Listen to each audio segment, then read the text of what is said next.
Halo teman-teman semua, pada kesempatan kali ini saya dan rekan-rekan saya ingin mempresentasikan mengenai program service learning yang akan kami jalankan. Kami menjalankan program service learning ini dengan anggota 3 orang, dengan ketua saya sendiri, Cynthia Susanti Priyana, dengan NIM 322017-012. Dengan email cynthia.2017ea012@sivitas.ukrida.ac.id dan dengan 2 anggota rekan saya yaitu Debbie Magdalena dengan NIM 322017-010 dan Kelin Wijaya dengan NIM 322017-102. Program service learning ini berjudul EduText untuk kaum milenial berbasis aplikasi. Penjelasan singkat mengenai judul ini yaitu, dalam upaya melakukan edukasi pengetahuan pajak ini, kami memberikan sebuah video pembelajaran mengenai dasar-dasar perpajakan dan hal-hal umum terkait perpajakan. Kami juga menyertakan tujuan dari pajak untuk membuat masyarakat mengerti bahwa pajak itu sangat penting dalam tujuan pembangunan negara Indonesia, karena pajak merupakan salah satu kontribusi dan pemasukan untuk pembangunan negara Indonesia. Selain itu, kami juga membuat sebuah aplikasi game yang bisa dijalankan masyarakat setelah video edukasi tersebut selesai disampaikan dan ditonton.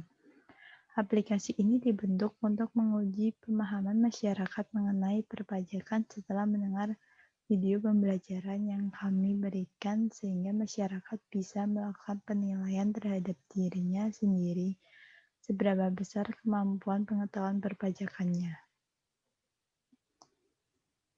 Lalu selanjutnya kami akan membahas mengenai latar belakang yaitu yang berisi kenapa program ini penting untuk dilakukan. Yang pertama, kami akan membahas mengenai data mengapa program ini penting dilakukan yang kami ambil dari tabel Destination Statement Direktorat Jenderal Pajak tahun 2015 sampai 2019 yang tertera pada presentasi kali ini. Menurut data yang didapat pada tahun 2015 sampai 2019, masih ada sebagian dari WP terdaftar masih belum membayar pajaknya. Padahal pajak merupakan iuran wajib yang dibayarkan oleh rakyat kepada negaranya yang bersifat memaksa dan tidak mendapatkan imbalan secara langsung. Pemungutan pajak diambil dari beberapa sumber mulai dari orang pribadi atau badan. Pajak memiliki peranan besar dalam kepentingan pembangunan dan pengeluaran suatu negara. Proses pemungutan pajak bukanlah suatu hal yang mudah. Peran petugas pajak sangat dituntut dalam mengingatkan masyarakat dalam melakukan pembayaran pajak. Di samping itu, masyarakat juga dituntut mempunyai kesadaran diri untuk melakukan pembayaran pajak. Pada praktiknya, masyarakat mengalami kesulitan terhadap perpajakan yang diberikan oleh negara. Kesulitan tersebut yang membuat masyarakat tidak mengerti tentang dasar perpajakan, lupa jadwal perpajakan, dan kurang paham tentang tata cara perpajakan. Hal tersebut membuat penyampaian informasi kepada masyarakat menjadi lambat. Untuk mengantisipasi hal tersebut, maka diperlukan sebuah media yang dapat mengedukasi tentang perpajakan kepada masyarakat sejak dini yang memiliki mobilitas tinggi dan sederhana dalam penggunaannya.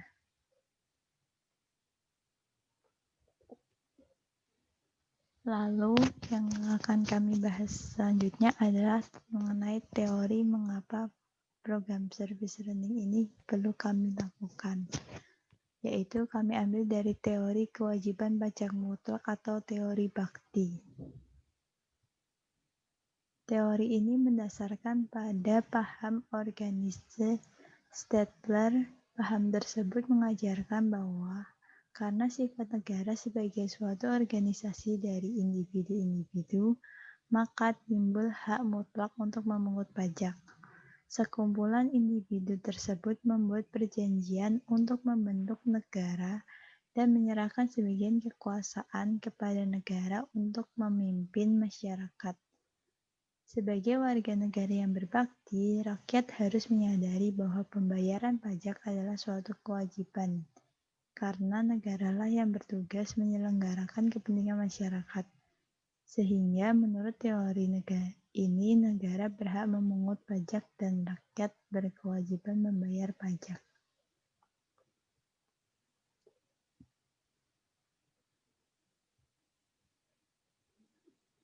Program service learning yang akan kami lakukan ini termasuk dalam PKM GFK. Dalam melakukan service learning ini ada keterkaitan dengan Sustainable Development Goals, yaitu pendidikan bermutu. Melalui program ini kami bertujuan untuk mengedukasi kaum milenial akan pentingnya peran pajak dalam upaya pembangunan negara.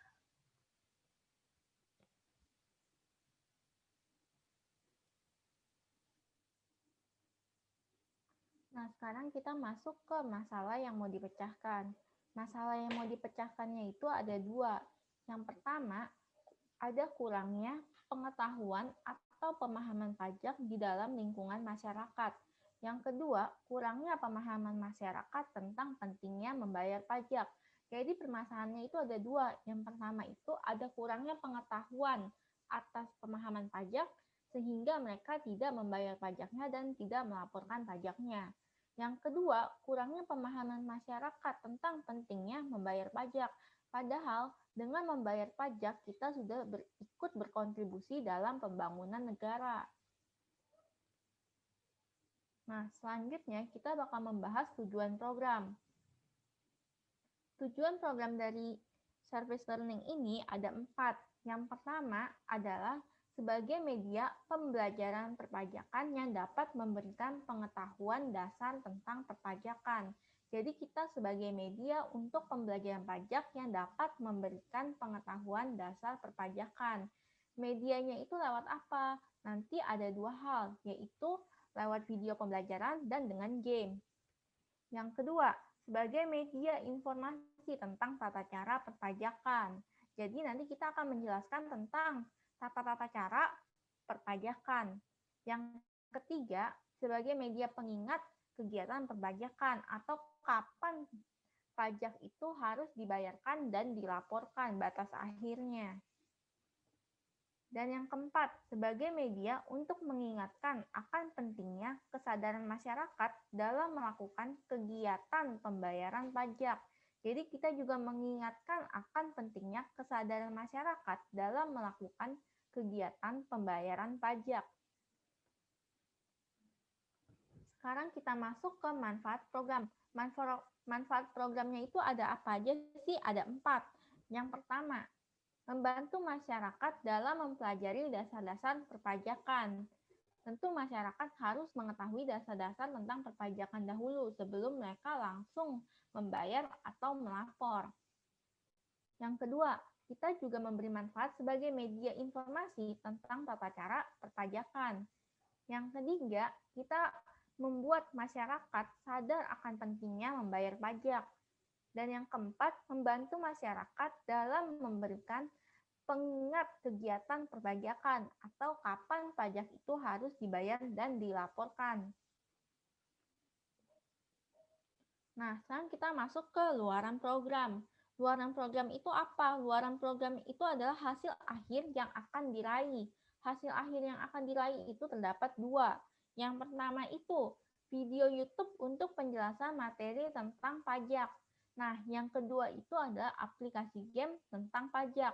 Jadi kita akan mengedukasi lewat video YouTube tentang dasar-dasar perpajakan, sampai kapan pajak itu harus dibayar dan dilaporkan. Nah, terus ada juga aplikasi game tentang pajaknya, sehingga dapat mengerti sampai sejauh mana paham akan perpajakan. Nah, sekarang kita masuk ke aplikasi gamenya sendiri. Aplikasi gamenya sendiri ada dua, yaitu yang pertama aplikasi game berbentuk TTS atau teka-teki silang. Yang kedua, aplikasi game berbentuk kuis. Nah, bentuk aplikasi game yang akan dirancang itu, aplikasi game mengenai edukasi pajak ini akan kami rancang dalam dua bentuk game, yaitu yang pertama, aplikasi game berbentuk TTS atau teka-teki silang. Yang kedua, aplikasi game berbentuk kuis dengan pilihan ganda sebagai pilihan jawabannya. Aplikasi game ini berisi tentang dasar-dasar mengenai perpajakan, tarif-tarif pajak, dan juga tanggal-tanggal penting untuk pembayaran dan pelaporan pajak.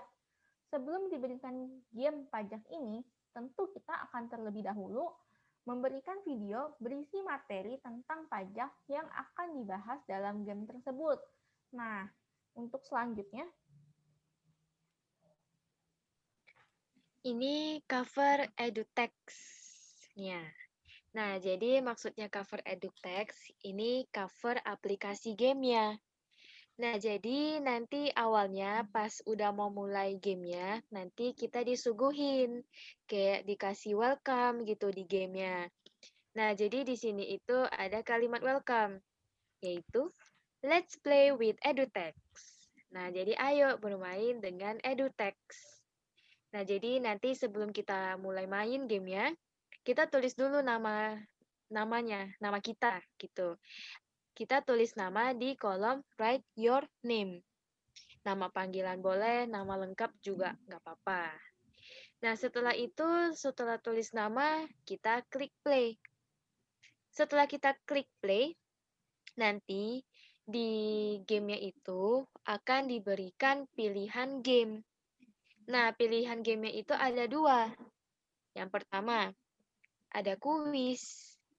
Nah, kuisnya itu nanti ada soal, ada pilihan ganda. Jadi pilihan ganda itu ya pilihan jawabannya. Ada A, B, C, D. Lalu yang kedua, itu TTS atau teka-teki silang. Menurun, mendatar. Nah, jadi kita kan udah bahas nih cover edutext. Nah, jadi cover edutext-nya itu kita kan bisa lihat kan, menarik nih tampilannya. Bunga-bunga, bunga-bunga segar, rindang, vintage. Nah, jadi kenapa game ini disuguhin dengan tampilannya menarik, tampilan daun, bunga. Nah, supaya nanti pemain gamenya itu merasa nyaman. Kok nyaman? Karena nih, kita kan tahu dong filosofi warna hijau gitu kan. Kalau warna hijau itu kan rasanya segar gitu kan dipandang mata. Nah, jadi kita memilih warna hijau di awal-awal supaya pemain juga merasa nyaman gitu loh. Terus tertarik nih, apalagi warnanya itu kan eye-catching. Terus juga di tampilan yang kedua, yaitu tampilan pilihan game. Kita juga, mata yang pemain game juga bisa disuguhin warna-warni indahnya bunga-bunga. Ada merah, ada biru, ada hijau. Nah, jadi seperti itu. Gunanya apa? Supaya kelihatannya lebih menarik. Karena biasanya pemain game itu kan tidak hanya memikirkan kualitas game, tetapi juga kualitas tampilan. Karena tampilan juga merupakan salah satu yang menunjang atau sebagai penunjang gitu. Jadi kami berharap dengan suguhan gambar-gambar tampilan yang bagus ini, kayaknya vintage, kami berharap juga membuat pemain game merasa nyaman, senang dengan game kami. Seperti itu. Setelah membahas cover edutext, kita bisa lihat contoh. Nah, jadi gini, yang bagian kanan itu contoh penerapan aplikasi game berbentuk TTS atau teka-teki silang.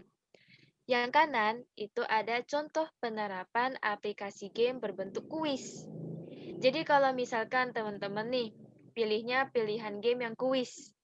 Nah, berarti nanti ada soal, ada pilihan ganda. Contoh salah satu soal nih. Berdasarkan lembaga pemungutnya, pajak dibagi menjadi dua, yaitu titik-titik-titik. Nah, jadi teman-teman bisa milih antara A atau B atau C atau D jawabannya. Seperti itu. Ya. Kalau misalkan teman-teman rasa jawabannya A, Ya, teman-teman tinggal klik A. Seperti itu. Jadi seperti soal-soal latihan di sekolah ataupun di perkuliahan. Nah, kita ke yang bagian kiri. Contoh penerapan aplikasi game berbentuk TTS. Ini buat kalau teman-teman yang milih pilihan game yang TTS, teka-teki silang. Pasti saya yakin teman-teman udah tahu dong, TTS atau teka-teki silang itu merupakan game atau salah satu permainan yang sudah cukup terkenal di negara kita.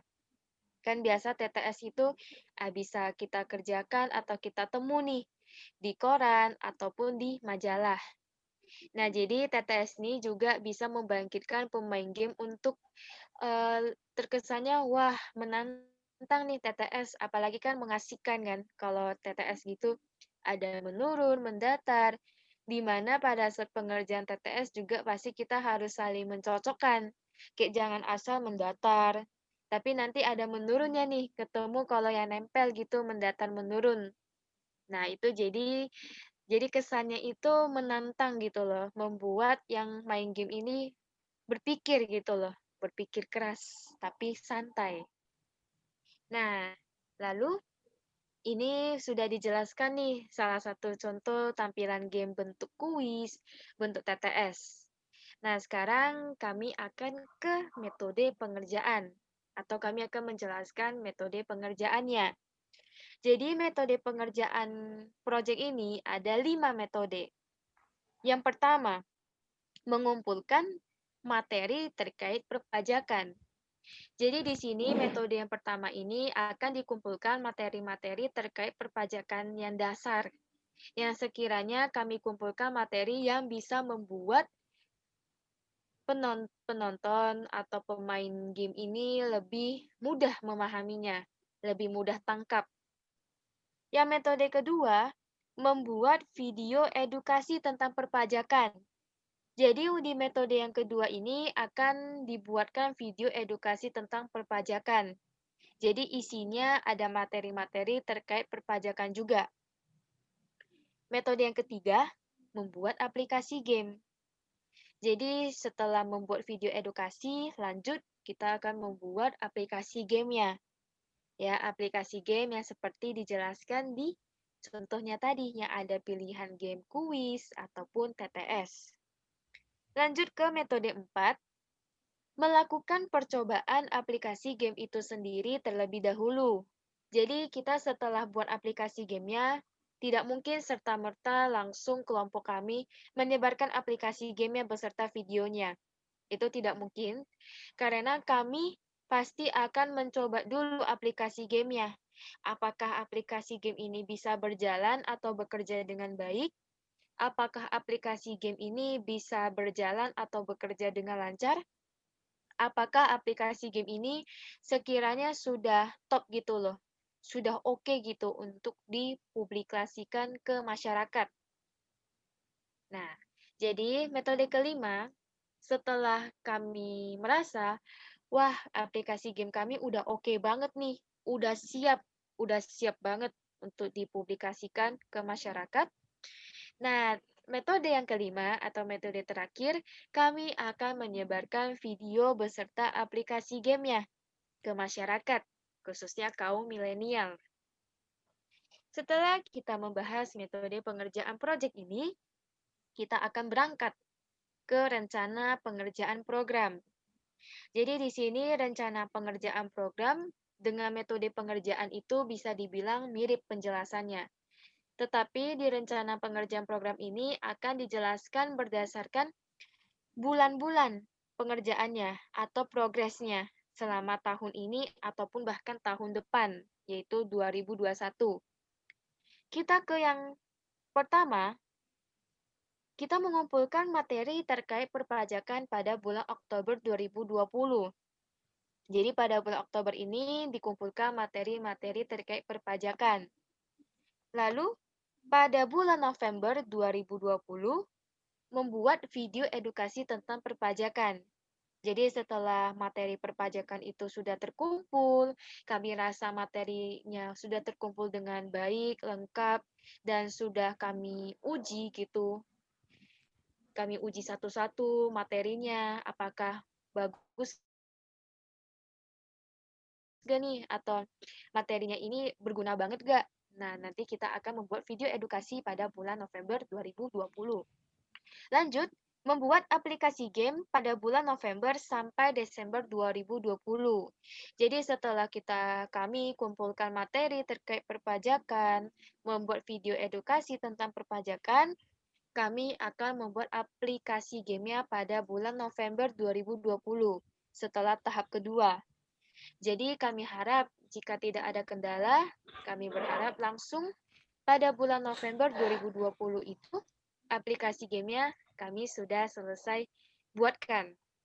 Tetapi jika ada kendala, ya berarti aplikasi game ini mungkin akan berlangsung proses pengerjaannya bisa November, Desember, atau bahkan Januari 2021. Jadi di sini estimasi kami berharap paling lambat lah bulan Desember 2020 aplikasi game ini udah selesai. Tetapi kita tidak akan tahu kan kalau ada kendala, ya kami berharap pasti paling lambat bulan Januari 2021. Kita ke tahap keempat, melakukan percobaan aplikasi game itu sendiri terlebih dahulu pada bulan Januari 2021. Jadi kalau kami membuat aplikasi game itu November, udah selesai, ya berarti secepat mungkin kami langsung melakukan percobaan. Tapi jika selesainya bulan Desember atau bahkan Januari, ya berarti kami mencobanya intinya setelah aplikasi game itu selesai kami buatkan. Tetapi kelompok kami estimasi mungkin kami akan melakukan percobaan terhadap aplikasi game itu sendiri pada bulan Januari 2021. Lalu tahap kelima atau tahap terakhir. Setelah kami rasa video edukasi kami sudah siap, aplikasi game sudah siap, lalu pada bulan Januari 2021 secepatnya kami akan menyebarkan video beserta aplikasi gamenya ke publik. Nah, kita kan sudah nih membahas metode rencana pengerjaan program. Pasti program ini akan berjalan jika ada tim yang saling bekerja sama. Di sini, kami akan mengenalkan anggota dari tim yang mengerjakan proyek ini. Oke, di sini ada keterangan meet our team. Di sini ada 3 anggota dalam satu tim. Yang pertama ada Cynthia sebagai leader tim ini atau tim project ini. Oke. Nah, di sini Cynthia sebagai leader tugasnya pastinya memimpin, mengkoordinasi, dan bahkan membimbing anggota-anggotanya supaya proyek ini berjalan dengan baik atau sebagaimana mestinya. Lanjut, di sini ada 2 member atau 2 anggota dalam tim ini. Ada Debbie dan ada Kelin. Di sini Debbie dan Kelin juga membantu dan melancarkan proses berlangsungnya proyek ini.